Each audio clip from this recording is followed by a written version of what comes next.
آئیے ہم دیکھتے ہیں کہ عزاداری کی ترویج میں ہمارا کیا کردار رہا ہے۔ خیر اس سال تو کرونا نے عزادار اور عزاداری دونوں کے لیے مصیبت بنا ہوا تھا، لیکن ویسے بھی ذرا ہم غور کریں، ہم اپنی مجالسوں کو دیکھیں کہ ذرا اپنی مجالس میں غور تو کریں، دیکھیں کہ ہم قرآن کی آیت صرف سرنامہ کلام کی حد تک محدود ہو گئی ہے۔ اگر ہمارا بہت زور چلے تو روایت میں سے صرف وہ روایتیں ہم بیان کرتے ہیں جو فضائل سے مربوط ہوتی ہیں۔ اس کے منکر نہیں ہے، لیکن درد اس بات کا ہے کہ وہ علی جو علم کا بحر بیکراں تھا، ائمہ علیہ السلام جنہوں نے علوم کے خزانے ہم تک پہنچانے میں اپنی زندگیاں قید و بند میں گزار دیں، ہم ان کی روایت میں موجود پوشیدہ علم کو استخراج کرنا تو دور کی بات، ان کو بیان بھی نہیں کرتے۔ لیکن جب کوئی یورپین کسی نئی سائنسی تحقیق کا انکشاف کرتا ہے تو ہم مدعی بن جاتے ہیں کہ اس کا تو ہمارے رسول اللہ صلی اللہ علیہ وسلم نے، ہمارے امام علیہ السلام نے جو ہے 1400 سال پہلے ہی اشارہ کر دیا تھا۔ اے کاش ہم اہل بیت کے فرامین سے سروکار رکھتے اور سائنسی تحقیقات کے نتائج آنے سے پہلے ہم ان سائنسی اور علمی روایت پر کام کرتے اور انہیں دنیا والوں کے سامنے پیش کرتے تو آج نتائج کچھ اور ہوتے۔ ایک زمانہ تھا کہ مسلمان مختلف علوم میں موجد کی حیثیت رکھتے تھے، جیسے جابر ابن حیان، ابو علی سینا، ابو ریحان، نیز ایسے دوسرے بہت سے عالم گزرے جو سرمایہ اسلام تھے، لیکن ہم نے ان کی قدر نہ کی۔ اور جابر ابن حیان جیسی شخصیت جس کا نام نہ کسی شیعہ نہ کسی سنی کے علم رجال کتابوں میں ذکر ہوا، امام کا یہ ہونہار شاگرد جب اس دنیا سے گیا تو بطور صوفی پہچانا گیا۔ 600 سال تک صوفی ان کی قبر کی مجاورت کرتے رہے۔ جب اٹلی اور فرانس نے ان کی کتابوں کا ترجمہ کیا اور ان کے علوم کو ترویج دی تو مسلمان جاگے اور سب نے اس پر اپنا ہونے کا دعویٰ شروع کر دیا۔ یہی برتاؤ دوسرے بزرگ علماء کے ساتھ بھی ہوا۔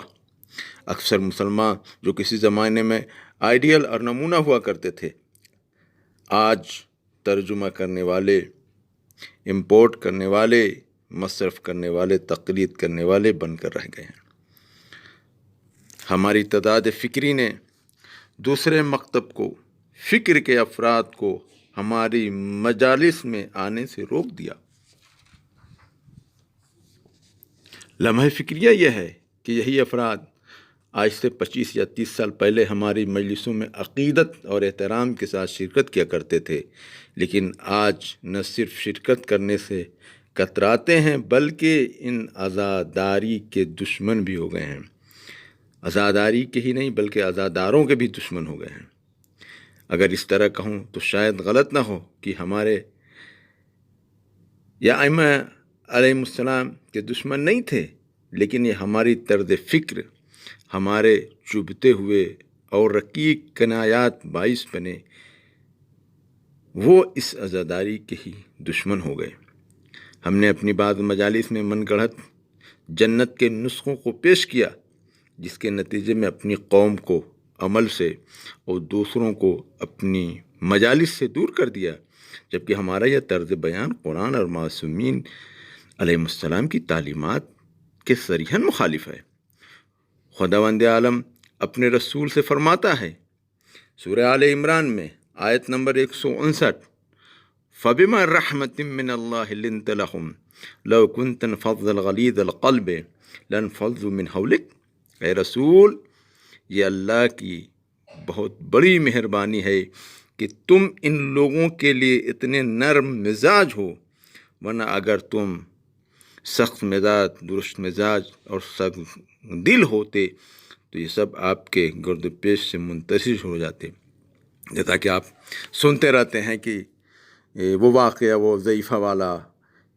کہ رسول اللہ اس سے حوال پرسی کی لے جاتے تھے، تو یہ کیا تھا؟ یہ رسول کا اخلاقی تو تھا، رسول کا کردار تھا، تھی وہ دشمن، لیکن اس طرح کردار پیش کیا، اس طرح اپنا اخلاق پیش کیا کہ غیر کو اپنا بنا لیا،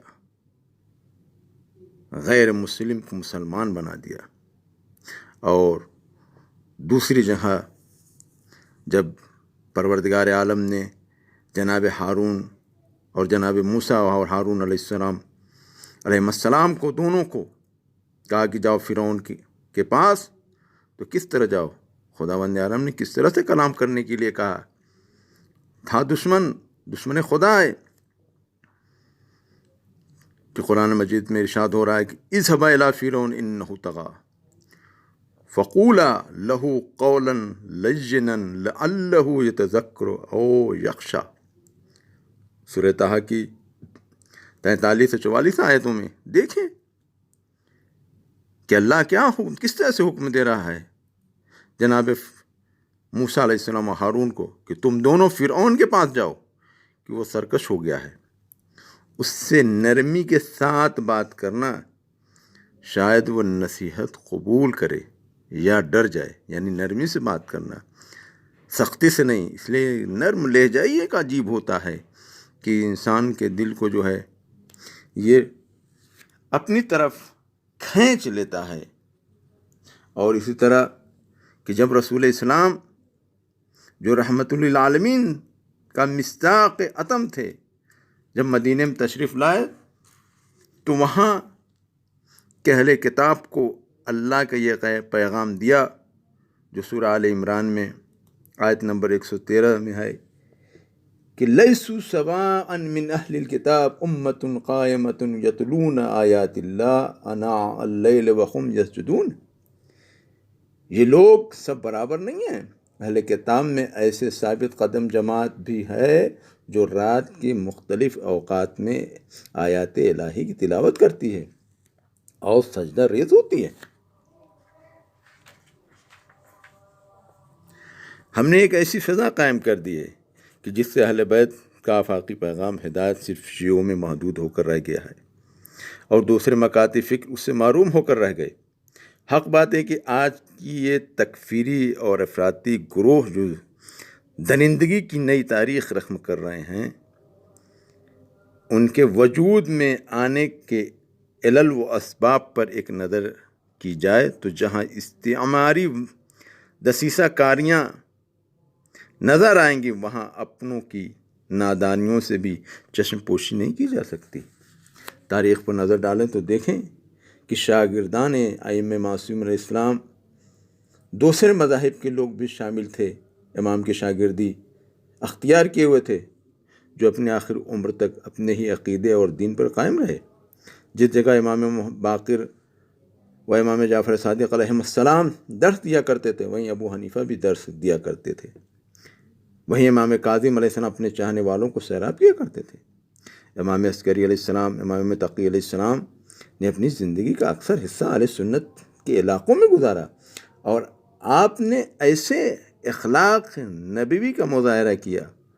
کہ وہاں کے لوگ آپ کے گرویدہ ہو گئے۔ ان کے حرم بھی انہی علاقوں میں ہیں، ان کے حرم کی تولیت اور حرم کے مجاورت بھی ایک زمانے تک انہی کے ہاتھ میں تھی۔ اس لیے کہ جب کچھ سال پہلے صدام کے زمانے میں ہم جب سامرا گئے تھے تو اس وقت مجاورت اور پورا حرم سنیوں کے ہاتھ میں تھا، شیعوں کے ہاتھ میں نہیں تھا، وہی تولیت انہی کے اختیار میں تھی۔ تو حق بات ہر جگہ کہنے کی نہیں ہوتی، قرآن بھی اسی بات کی طرف ہماری رہنمائی کر رہا ہے۔ ارشاد باری تعالیٰ ہے وَلَا تَسُبُّوا الَّذِينَ يَدْعُونَ مِن دُونِ اللَّهِ